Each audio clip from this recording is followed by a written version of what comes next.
శ్రీ గురుభ్యో నమ. మహాగణాధిపతయే నమ.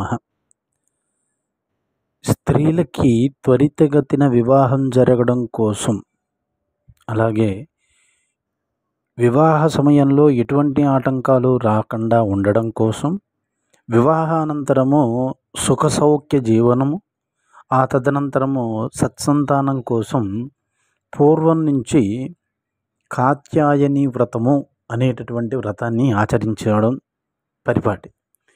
ఈ వ్రతాన్ని మంగళవారాలు ఆచరించాలి. 7 మంగళవారాలు కాత్యాయని అమ్మవారిని ఆరాధన చేసి 7వ మంగళవారం ఉద్యాపన చేస్తారు.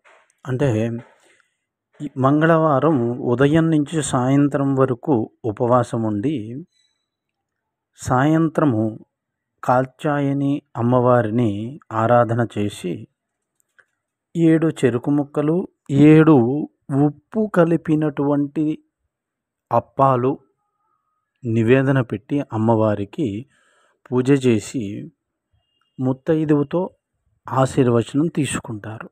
ఈ విధంగా అమ్మవారి వ్రతాన్ని చేస్తారు. ఇలాగ 7 వారాలు చేసిన తర్వాత 7వ వారం ఉద్యాపన సమయంలో 7 ముత్తైదువులకి భోజనం పెట్టడం, అలాగే వారికి సౌభాగ్య సూచకలైనటువంటి వస్త్రభూషణాదులన్నీ కూడా దానంగా ఇవ్వడం చేసి వారి ఆశీర్వచనం కూడా తీసుకోవడం అనేది జరుగుతుంది.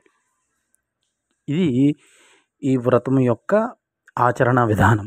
ఎవరైతే ఈ విధంగా భక్తి శ్రద్ధలతో 7 మంగళవారాలు కాత్యాయని వ్రతం చేసి 7వ మంగళవారం ఉద్యాపన చేసుకుంటారో వారికి త్వరితగతిన వివాహం జరిగి సుఖజీవనము, అన్యోన్యమైనటువంటి దాంపత్యము, సత్సంతానము కలుగుతాయి అనేటటువంటివి నిరూపణ జరిగింది.